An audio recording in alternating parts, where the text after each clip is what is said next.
Hello, and in this video we will be talking about the 7 signs of the flow state and how you can use this life hack to write your next book.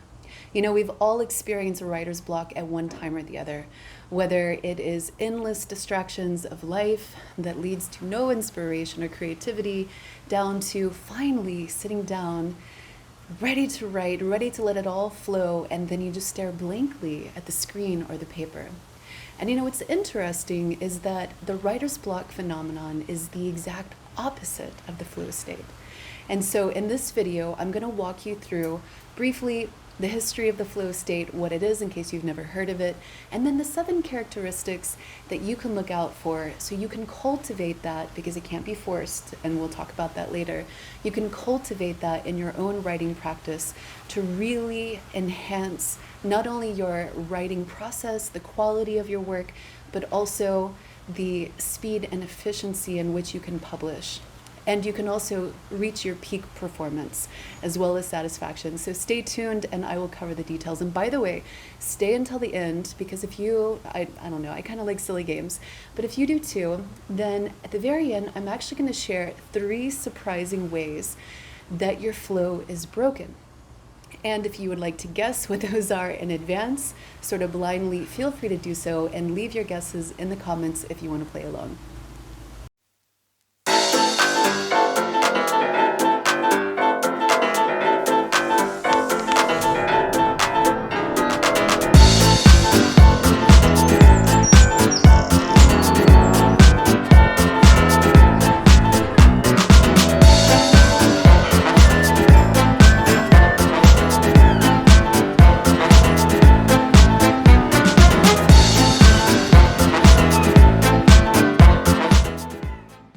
Welcome to the Awake Minds podcast about conscious writing and publishing. I'm Dr. C, your host for today. I am a creativity and a self-transformation consultant at Digital Authors. And at Digital Authors, we work with people like yourself, conscious and awake writers and authors who around the world want to elevate humanity with their voice. So if you are conscious, awake, and interested in writing, please stay with us. Hit the like button, subscribe button. We're actually trying to build a network and a community of digital writers, digital nomads around the world where we can have events. We have some ideas from writing retreats to courses and content, and really building an online community of like-minded individuals like yourself. So if you want to join our community, engage with us, let's get to know each other, and at the very least help us out so the algorithm can suggest us to other people too. And every other Thursday, you will hear from the founder of Digital Authors, Wiebke. She's originally from Germany, living abroad. We met while in Costa Rica. It's amazing to be a digital nomad, and joined in this collaboration.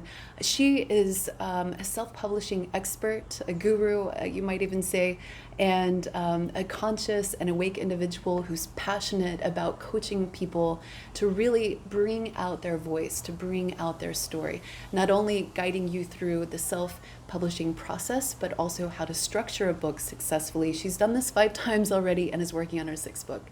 So every other week you'll hear from her, and then I'll be on with my content. So stick around, we're gonna have fun. All right, let's jump in. I want to start with a brief introduction of what the flow state is. This was actually a concept and idea coined very early on in the 1970s, but it didn't gain traction until 1990 when the prominent, positive, now late psychologist, Dr. Let me see if I can get the pronunciation right. It's actually a really tough name. Dr. I have my notes right here. Mihai Csikszentmihalyi. And what he found after his experiences and seeing what happened with the people from World War II and the level of satisfaction and happiness, he became very interested in the concept of happiness as an endeavor for psychology to really help to support, because so many people were broken after the war. It's almost like they lost their lust for life. They lost their satisfaction. And what's fascinating to me is that when you watch his TED Talk, and if I remember, I'm going to put it in the description box down below so you can just click it if you're interested after. It's really fascinating, and I didn't take everything from it, so there's still some surprises there. But really, what's fascinating to me is that everybody uses the concept of the flow state in things like business or art or even meditation, and it's really driven in our culture as how to enhance your optimal and peak performance.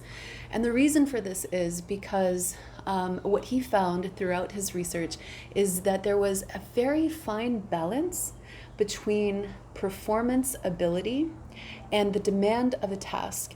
And when somebody was trained in a particular skill or a sport or a craft like music or art, when they had the technique down, then if you gave them a little bit of a higher challenge, what happened is that they would reach this magical place that they sometimes even called like entering into a new reality, like a portal was opened, and they were able to bring their best. But it's not just about that, because what flow state is about is not just doing amazingly well and hitting a new personal peak or a new personal best or a new personal record. Sorry if you're a runner, that's what I was trying to get out. It's actually about the level of happiness and satisfaction that people feel. Not only do they feel competent and capable, but you also feel like you're contributing something of meaning, something of value, while also elevating your own skills, your own potential. And it turns out that this is incredibly gratifying. So gratifying, in fact, that, and I've watched several interviews and videos about his work. He ended up later on, in the 1990s, he wrote a book that was called Flow, The Psychology of Optimal Experience. And over time, this got disseminated into the workplace. And big, giant corporations, like think about companies like Microsoft, they implemented some of his ideas in the workplace and really found that employees were happier, they were more challenged, they delivered better, and they were more satisfied and connected with the value of their work. And other companies would go on to apply these same principles and would find that this would absolutely change the entire dynamic. And even companies, there's a remarkable interview that he did in the 90s about a company that he worked with where they were going bankrupt for like 10 years in a row, like always having losses. Okay, not really bankrupt, but always having losses. And then when they implemented the strategy of flow, what they found is that their employees were more engaged and they were more satisfied and the work was better, and all of a sudden they started turning a profit. So these are the ways that flow has been implemented in culture, but really the point of the work is about reaching a level of self-mastery and satisfaction and connecting with a meaningful, valuable contribution that you are uniquely capable and able to provide. So without further ado, let's go into the 7 signs of flow. And I'm going to try to tailor it for authors, or writers, but as you see, this can actually be applied to all areas of life. And in fact, what the research showed is that, particularly from Western societies, we have a tendency to fill our time not with cultivating interests or hobbies. Not everybody's like this, but just taking the average, but with things that pass time by that are ultimately meaningless and forgetful. And what people end up feeling on an average day is more apathy and boredom and kind of just passive relaxation.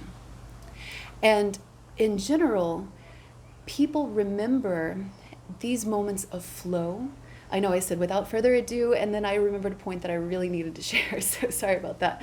Bear with me. People remember the highlights of games, if you've ever played sports or if you've known any athletes, it can be like 20 or 30 years later and they still remember the exact details of that amazing performance that they gave when they were in flow. These are the highlights of our lives. These are the crowning memories of achievement, of excitement, not the 100th episode of the whatever show we're into at that moment. Those are forgettable passing moments that are just so fleeting. And to find and build a life of meaning, when we cultivate flow, like artists love to do this, and musicians love to do this too. And if you've ever met an artist and you're standing in front of their work or you're appreciating their work and you're hearing it and you're like, wow, this is incredible. And they're like, it's okay. That's okay. And you have enough knowledge to know that it's technically perfect, aesthetically beautiful, whatever it is, it's very appealing. And they're kind of like, yeah, it's not my best work. It's often because they did not produce that from a flow state, because as we will find out, although I don't get to go into it in a lot of detail, flow is actually hard to cultivate. It's precious, and it's not to be taken for granted.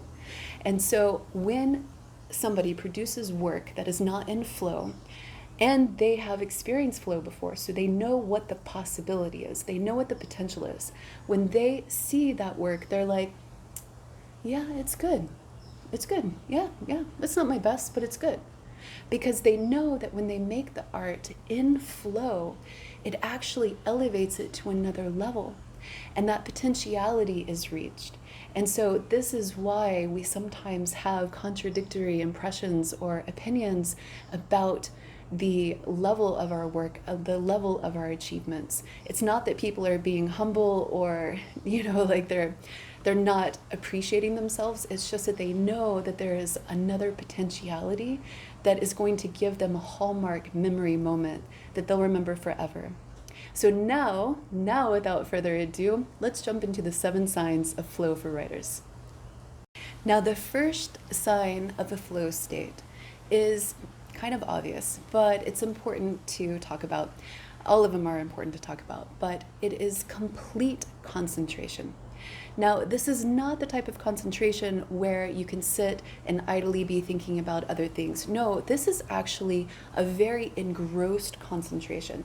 And as we'll find out later on, it's almost like the world goes away and the only thing that exists is this goal, this mission, this skill, this performance, whatever it is.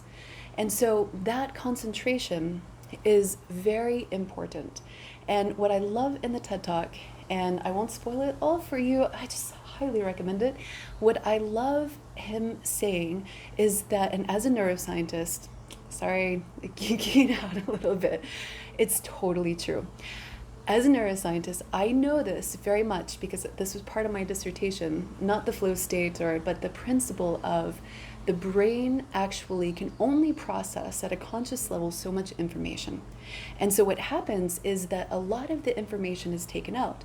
And how much information is taken out is actually contingent upon the task at hand, the difficulty of it. And there's, it's a little more complicated than that. But essentially, it's a level of concentration to where the only thing that your brain is really focused on is whatever the flow state is targeted towards. And so this means that you could actually not feel hunger, not feel your leg going to sleep, not feel pain or injury for a bit unless it's severe, and sometimes not even feel the need to go to the bathroom. And if you hear your phone, like normally if we are in just a distractible state, anytime our phone chimes or bings or we get a notification, we just idly, sometimes unconsciously are like, oh yeah. But when you're in a flow state, nothing else matters. And so you can end up blocking out the world, going into a tunnel vision type of place when you're in a flow state, and that is very normal. It's very characteristic. And so to really cultivate a flow state in your writing, what you want to do is you want to eliminate all distractions, as many as possible, because let's say if you have a lot of people around or a lot of noises, then that can actually snap your attention out. It's our sensory system will continue to detect information, but the saliency of the information, when it's high enough, will actually pull our attention away from whatever we're doing. Like all of a sudden, if you're sitting there and you hear this big crash and this big boom, you're going to be like, whoa, what is that? And so even if you're in the best flow state possible, the saliency and the power of that stimulus can snap you out of it. So by removing distractions, by sitting in an environment that actually cultivates that concentration. For me, I like to have music going in the background if I'm doing like writing, and not always, but having something that my ear can focus on helps me to tunnel vision a lot quicker than if I was just listening to the natural environment. So you can try that. If you have other tips for any of these, by the way, feel free to share them.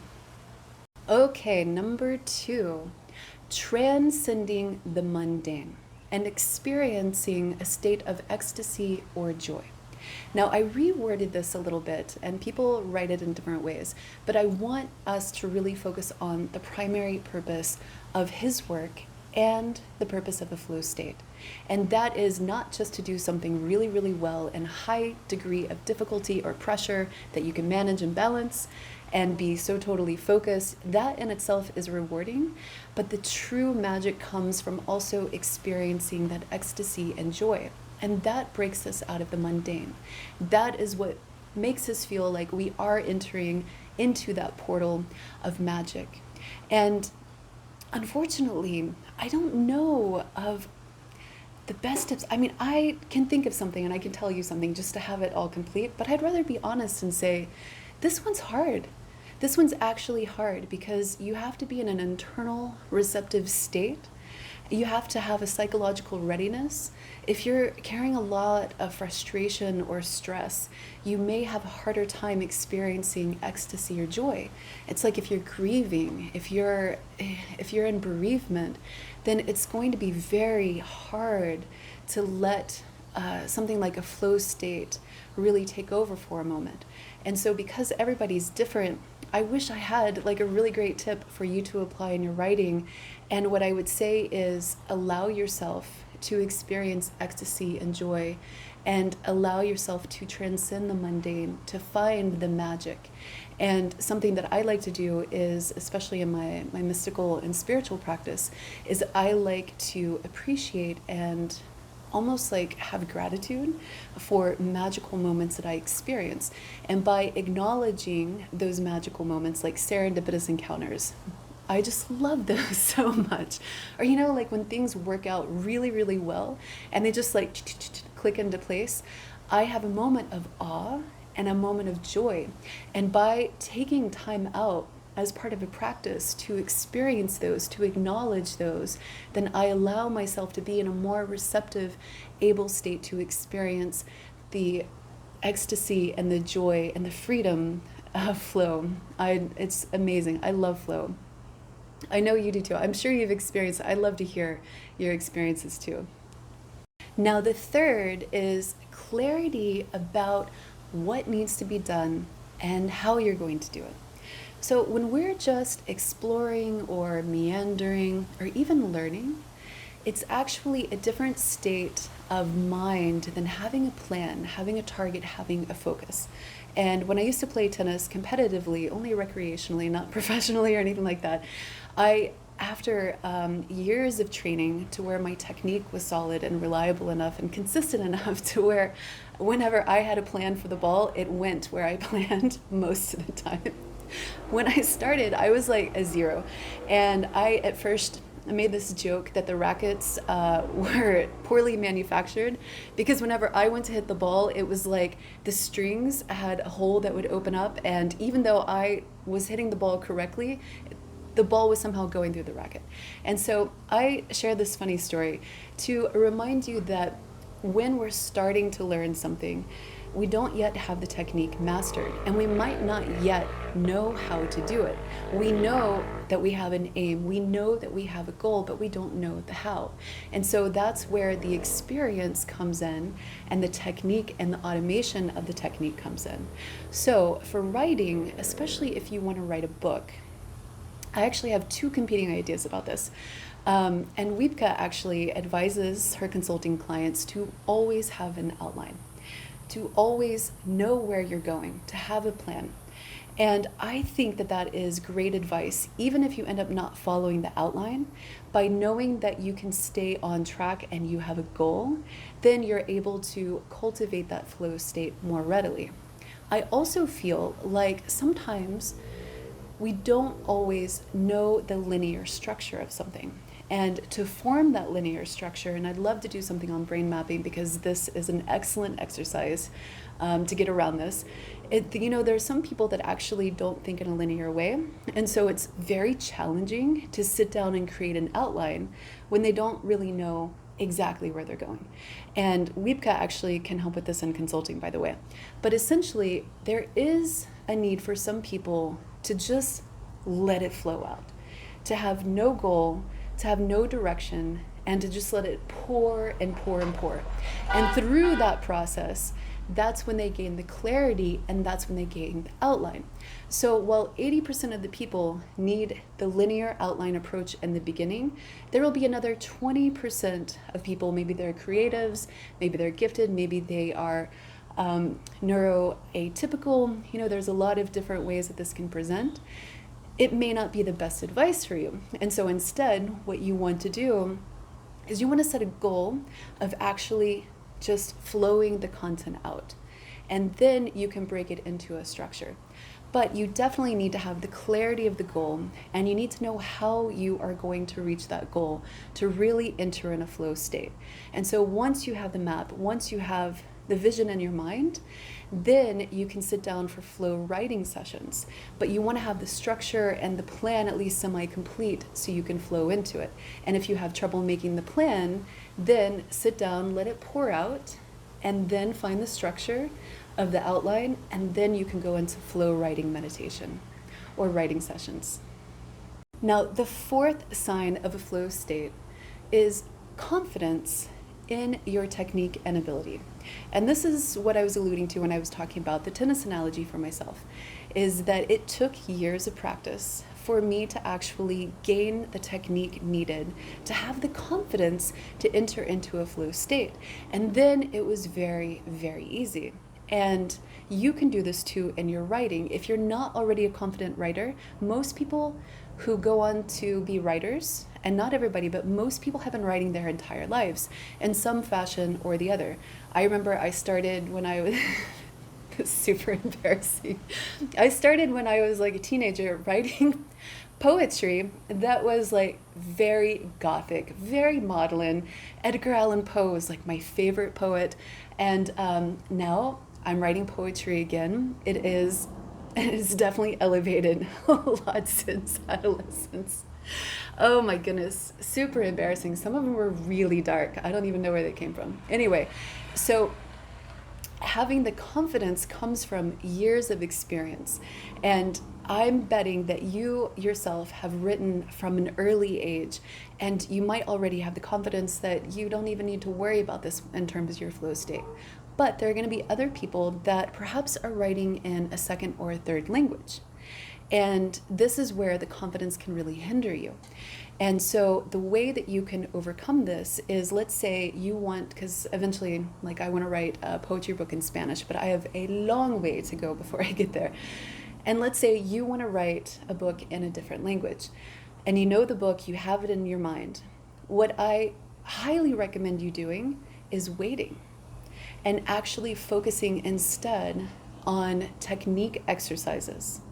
And not drills, not like writing drills, but little essays. You can give yourself like a little question prompt every day and just write 4 or 5 sentences in a foreign language of your choice about a variety of topics.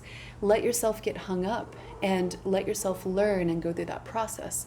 And then after a little more time, a little more expertise, then that writing is going to be much more fluid and automatic, and that's what you need to really write in a flow state.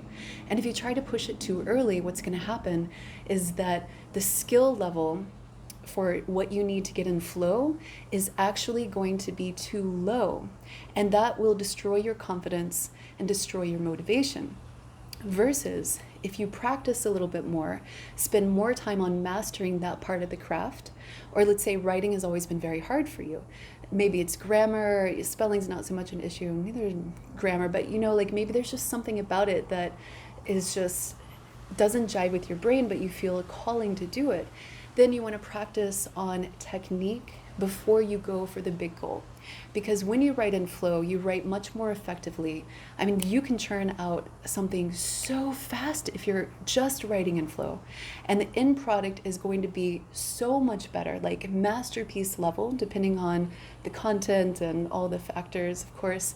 But you have the ability to reach that higher pinnacle of achievement and satisfaction when you're writing in flow versus when you're really just trying to churn it out.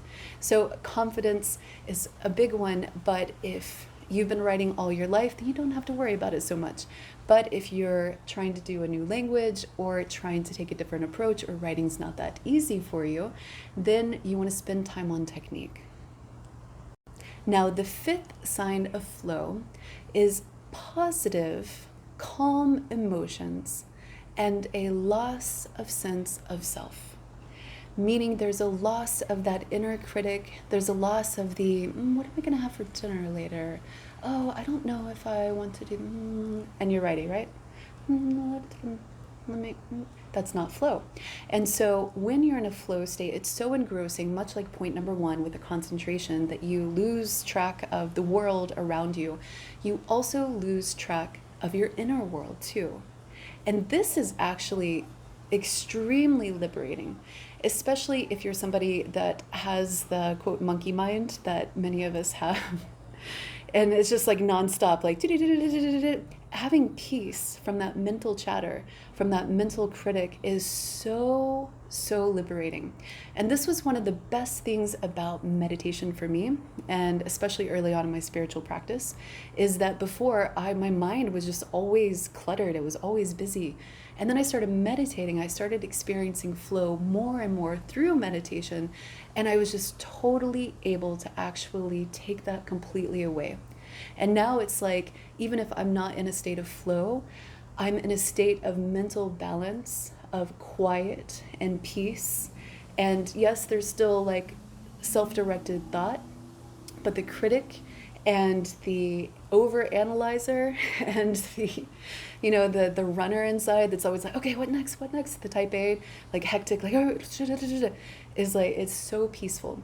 And so in upcoming videos, I'm actually going to have some flow meditations for people that struggle with this too.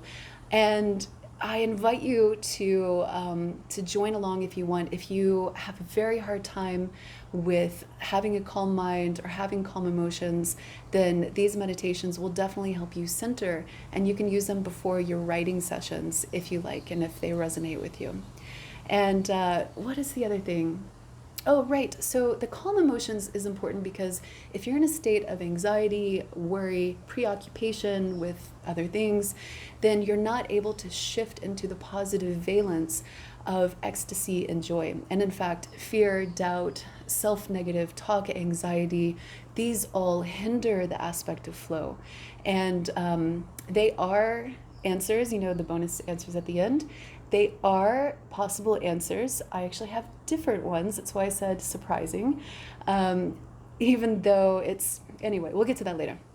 So the point is that when you're in a negative valenced emotion, it's sort of like, you're not going to be able to get into a flow state.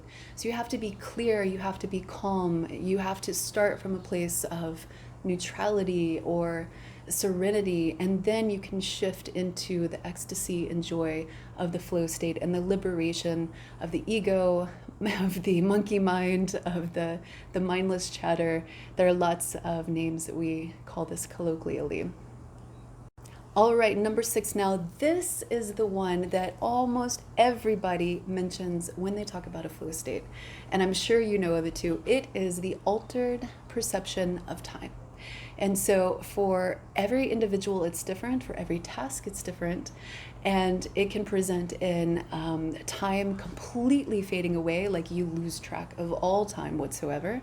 It can also be time slows down. This can happen like in with like athletes, where they just like everything is in slow motion, and they're like they see and process information much faster than the speed of events, and so their perception of time changes. And it could also be a speeding up of time as well. And so it's kind of fun to have these perceptual shifts, because it really starts to feel like an altered state of mind or an alternate reality.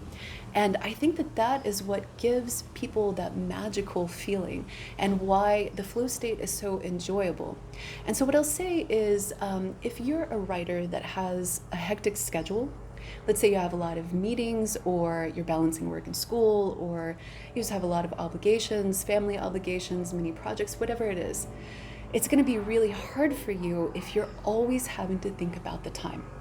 So my recommendation is, if you have a calendar and use a calendar, probably you do, if it's super hectic, and if other people have access to your calendar, this is especially important if you have people that can book meetings for you, is to set blocks of time that are flow writing blocks, and set a boundary around it. It can be for whatever you can allow, 1 hour, 30 minutes, 2 hours, 8 hours, whatever it is for you.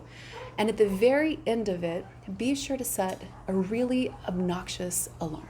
Okay, maybe it doesn't have to be obnoxious, but some sort of wake-up call that'll pull you out of the state of flow. And what that'll do is allow you to actually break away from always having to watch the clock. I used to live a life like this. I actually enjoyed it for a long time. I worked an insane amount of hours, and I balanced so many things. Sometimes multiple jobs, sometimes graduate school and professional work. I mean, it was just like, I always loved to juggle as many balls as I could. And so because of that, I was always acutely aware of the time. And that creates a barrier for cultivating the flow state, because then you're always having to worry about the next meeting that you're going to, the next call that you have, and that's almost impossible to be in flow. The other great thing is, and especially if you don't have a hectic schedule, is to set writing sessions on days where you have absolutely nothing to do. Alleviate the time pressure. There literally is no time for you to worry about. And by doing that, you can cultivate the altered perception of time, because time is no longer important to you on that day. And you can spend it writing in flow if you happen to get in flow. If you don't get in flow, that's okay too. Also, those with a busy schedule, just a heads up, if you take my advice, the first couple of writing sessions, you may not get into flow, because your brainwave activity is going to be in that, it's the beta state. It's the beta. I always get the alpha and the beta mixed up. Anyway, so the beta state is the one where you're always going, you're always making decisions. You're like, in your masculine energy, just like, let's get it done, right? And so you have to actually shift your brainwave activity. And so even though you set this ambitious goal of having blocks of writing time, you may not actually be able to shift your brain waves. You see, the flow state, I looked into the research. I had time to do that, yay. The flow state is actually a mix of the gamma and the alpha waves. Oh, no, I wrote it down. Hold on, I just learned this. Sorry, alpha and theta, I apologize. I literally just browsed the literature. I am a neuroscientist, but my area of expertise was not in flow. So the mix of the alpha and the theta brain waves are what produce the flow state experience. And there are some other people that say it's just the alpha waves. So it's a little bit of like, scientists don't always agree with each other. That's pretty normal. But what I read, it was very compelling and intuitive to me that it's a mix of the alpha and the theta. And it's actually more of a combination of the theta. And that makes sense to me too, because theta brain waves are important for meditation, are important for creativity, and for this flow of ideas, but you also still need a little bit of the alpha relaxation as well, and that combination. And the alpha is really good for like daydreaming or introspection. And so it seems to be a merge of both of those that actually create that flow state. And so for those that do have a hectic schedule, it may be more challenging for you. And again, you're welcome to try out my meditations. You can do them right before your writing sessions. They're actually really great, very calming, very soothing, and that can help to shift your brainwave activity. Now, the seventh sign of flow is that the task and the activity itself, writing for us, needs to be intrinsically rewarding. And anybody that has experience with business or psychology understands this concept that intrinsic rewards relates to intrinsic motivation, meaning it comes from within. And it's often related to higher values such as meaning and purpose and wanting to make a significant contribution or an impact. And those extrinsic motivations, the extrinsic rewards, are things that are like money or raises or fame, notoriety, followers. And there's nothing wrong with those, right? It's just that when you only have those, then you actually miss the opportunity for a long-term motivation, a long-term, more gratifying reinforcement. And so the idea is you want to have a combination of both. It's, there are some people that write books because they want credibility, because they actually have another vision and another goal in mind. And so maybe they don't have the degree that they want, maybe they don't have the standing in the public eye, and so they write a book to sort of get on the map. There's nothing wrong with that, but when you write from a place of only being attached to those objectives, what happens is that the quality of your work actually suffers if you're able to complete it at all. And I say that because when met with challenges, delays, or obstacles, as often happens in life, and will definitely happen if you are extrinsically motivated, there's always going to be something that gets in the way, because the carrot at the end of the stick is not going to be motivating enough for you to push through, particularly if it's a little bit challenging or if you don't know how to do it. And so when you are intrinsically motivated, you have a drive. You have the world needs to hear this message. The world needs to understand this point. My perspective is really, this can change somebody's life. That is speaking from a place of intrinsic motivation, where you're connecting with a higher purpose and a higher goal. That is going to help you get into a flow state. And so my recommendation is, if you're not intrinsically connected yet, and that's okay, you might be advised to wait or do some more exploring. So let's say we all often have many book ideas and different timelines for publishing. Wait until you really connect with that zeal, that passion, that enthusiasm, because that is going to give you the drive and the push that you need to really make it all the way through the writing process. And sure, you can spend a lot of money on coaching services, you can buy books, but until you're really connected with that intrinsic motivation, it's going to be a lot harder for you to actually produce the quality masterpiece that you want to produce and to complete it in an efficient amount of time. So with that said, that concludes our 7 signs of the flow state for writers. Let me know if you want to share, never any pressure, but let me know if there's something else that I missed, or let me know your guesses. We would love to get to know you better as part of our community. And then now stay tuned for the 3 surprising factors that break flow. Well, almost. Apparently my little clicker doesn't work. Hold on. All right, so now for the factors, the surprise bonus factors that break flow. Remember I said that getting into a flow state was a mix between the alpha and the theta brainwaves. And all of these factors that I'm going to list, and there's actually several, but I chose 3 of the more surprising ones, I believe relate to different brainwave states. For example, let's take control. Control is a really interesting one, because you would think that if you're in control, you're almost like a perfect performer, right? When I started singing, I used to sing very controlled. And I have to tell you, my performance was not very good. It actually was not very good because I wasn't engaging, I wasn't actually tapping into the flow energy. And now when I sing, it's actually a completely different experience. And so control overly working something, trying to be perfect, trying to be like actually impairs flow. And I believe, and this is just a hypothesis, I don't know, I haven't tested it and I haven't looked into the research, but I believe this is because it puts us in the beta brainwave state. It's almost in the state of being like, except maybe a little more relaxed.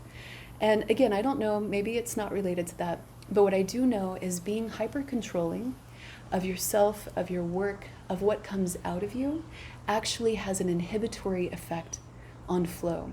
And it very much changes the way people resonate with you and your work. So another one is relaxation. This one is interesting too. You know, if you are sitting down to write and you are just so totally just like mellow and chill, chances are you're not going to have the output of the flow that you need. And I believe that this is because you might be too much in the alpha relaxation, brainwave introspection type of feeling, and you might be too much into the alpha and not enough of the gamma or theta. I don't know why I keep saying gamma. Excuse me, theta. And so contrary to relaxation is arousal. So I don't mean that type of arousal, but I mean like the overstimulation of your psyche, of your emotions, of your environment can actually pull you out of the flow state. This can also relate to anxiety, because when you're hyper anxious, you end up actually breaking that flow state because you're like hyper vigilant and you're trying to anticipate things and you're worried about things and you're preoccupied, and then you're in the mind and then you're in the critic, and then what are we going to do? And then so that is like a hyper state of arousal where you're pushed too far outside of your comfort zone. And this can happen too if your skills aren't ready enough. Like my first tennis competition, you know, my level of physiological arousal and anxiety and worry was so high that I didn't perform as well as I did as I was more seasoned. And when I was more seasoned, then I could get into the flow state a lot better, and I could calm myself and bring myself into not being too relaxed, but actually being in that perfect, balanced, ready, relaxed, and aroused position.